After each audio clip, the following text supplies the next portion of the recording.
রাজধানীর Rajshahi medical college হাসপাতালের এসির গ্যাস লিকেজে 11 নবজাতকের মৃত্যু হয়েছে বলে অভিযোগ অভিভাবকদের।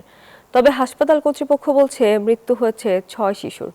বুধবার মধ্যরাত থেকে সকাল পর্যন্ত হাসপাতালের নবজাতক ওয়ার্ডে পর্যায়ক্রমে এই মৃত্যুর ঘটনা ঘটে। নিহত শিশুদের বয়স ছিল 1 দিন থেকে 3 মাসের মধ্যে।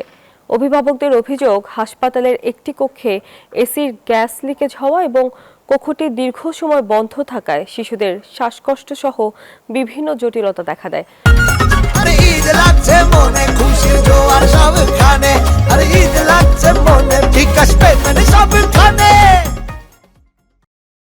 এরপরই একে একে শিশুদের মৃত্যু হয়। মৃত্যুর প্রকৃত কারণ এখনো জানা যায়নি বলে জানিয়েছে কর্তৃপক্ষ।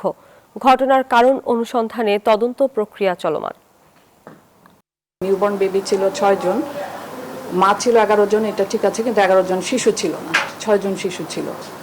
ওই সময় খুব দ্রুত 6 জন বাচ্চাকেই আমাদের নিউনেটাল আইসিইউতে নেওয়া হয়েছে। ওখানে 2 জন বাচ্চাকে ওনারা ব্রড ডেথ পেয়েছে, আর 4 জন বাচ্চা খুবই ক্রিটিক্যাল অবস্থায় ছিল, তাদেরকে ওনারা ভেন্টিলেটরে সাপোর্টে রেখেছিল। পরবর্তীতে ওই 4টা বাচ্চাকেও বাঁচানো যায়নি। সকালবেলা আমরা সংবাদ পাইছি, আমাদের এখানে ওয়ার্ডে আসছিলাম, 11 জন বাচ্চা একসাথে মারা গেছে। যে কি কারণে পরে শুনতে পারছি যে এখানে মানে কোনো গ্যাসের কারণে। সব বাচ্চারা একসাথে কান্না করছে, সব বাচ্চারা কান্না করছে।